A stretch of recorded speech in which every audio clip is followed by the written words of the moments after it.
Bom, agora um caso um pouquinho só mais complicado do que o último da aula passada, né? Na aula passada a gente tinha uma região de integração, uma função de R2 em R.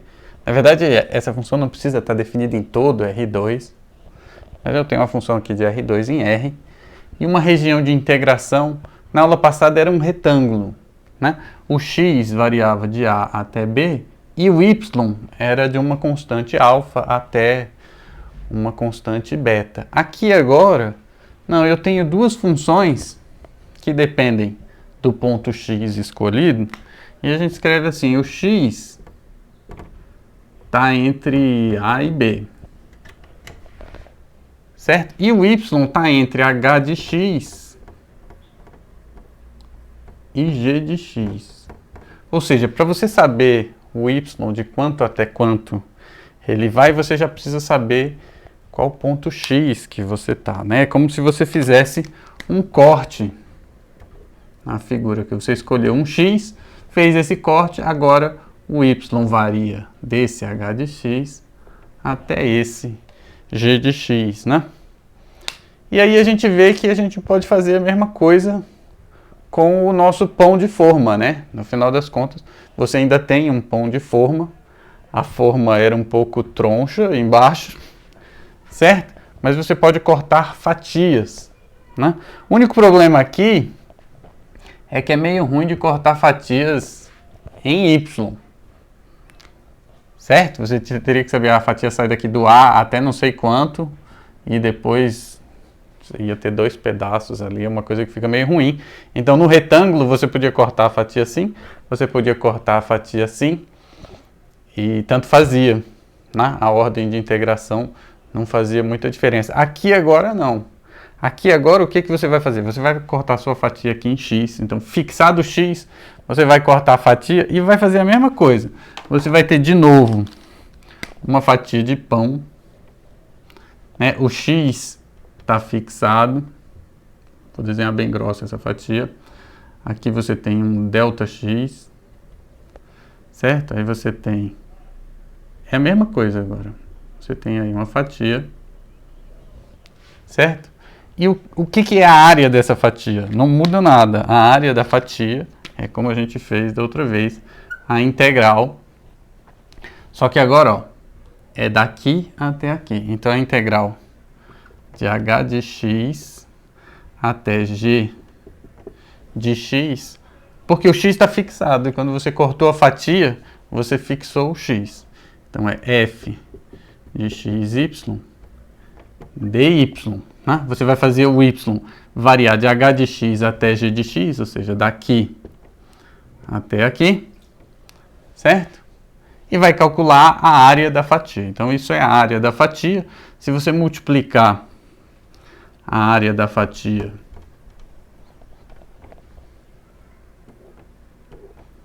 pelo ΔX e somar tudo, você tem agora essa integral aqui. Certo? Então, o que é o volume todo do pão? É a soma da área das fatias vezes a espessura das fatias, ou seja, é a soma dos volumes das fatias, certo? Quando você toma o limite, esse somatório da área da fatia com a espessura da fatia para dar o volume vira uma integral, né? É uma soma de Riemann.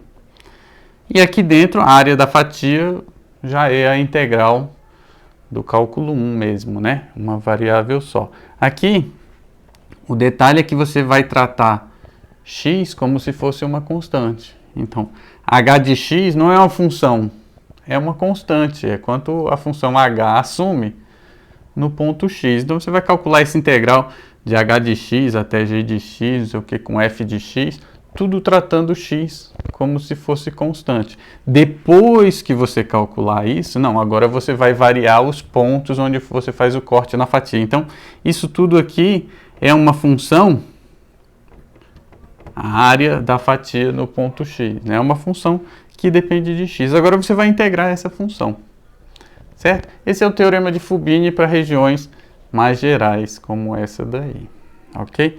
O negócio agora é fazer exercício. certo?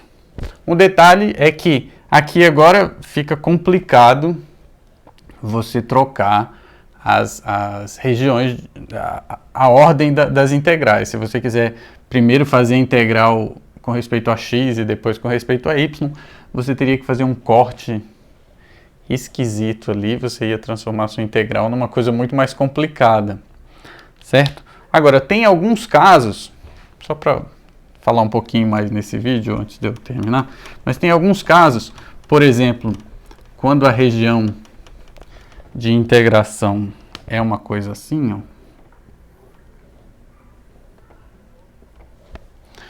Você tem uma função aqui, você pode considerar essa função como sendo uma função de x, g de x, ou você pode considerar essa função como sendo uma função de y. Se você olhar aqui o eixo y, na verdade, o contrário, mas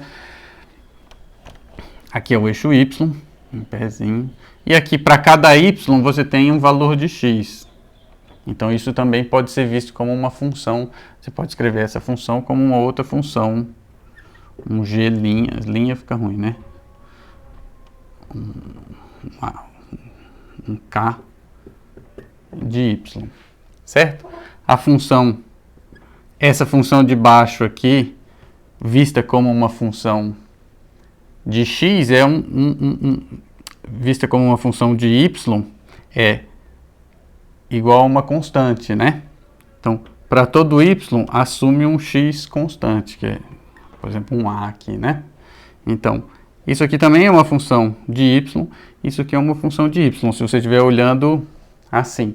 Se você estiver olhando assim, você tem essa reta aqui, é uma função de x, é uma constante, é o alfa, né? Essa função de x, até g de x, certo? Então tem casos que você pode fatiar nos dois sentidos. E aí trocar essa ordem é que é uma coisa que demanda um pouquinho de trabalho, porque quando você vê essa função como uma função de x, ou quando você vê ela aqui como uma função de y, são duas funções diferentes, então você precisa converter uma função na outra, certo? Isso daí tem um monte de exercício, a gente deve fazer uma aqui com um vídeo, mas tem uma opção de exercício que é troque a ordem de integração. Você estava integrando, fixando o x e fazendo o y variar desse valor mínimo até esse valor máximo, que é um g de x, e agora você vai fixar no y, fazer o x variar de um valor mínimo a um valor máximo. Então, quando você troca a ordem de integração, as coisas mudam. A gente vai fazer exercício aqui em vídeo, mas você já pode fazer também, mesmo sem ver a resolução, você pode tentar, que eu acho que você consegue.